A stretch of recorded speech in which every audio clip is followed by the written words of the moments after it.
Bảo sao Hoa hậu Phương Oanh muốn lấy thứ này từ Á hậu một Khánh Như. Nếu mà được lấy đi một thứ của Khánh Như thì chắc chắn em sẽ lấy đi giọng nói.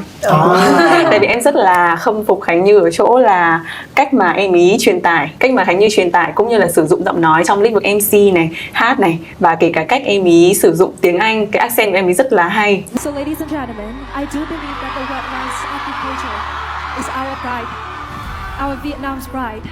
But you know what? Hundreds of millions of people in the world go to bed hungry. So I do believe that this is not just a crisis of shortage, it's the crisis of awareness. But we can literally change that from the smallest thing. Mẹ thương con nói chồng tương tự khi thai nghiến trong lòng mây nắng sông chiều mưa rừng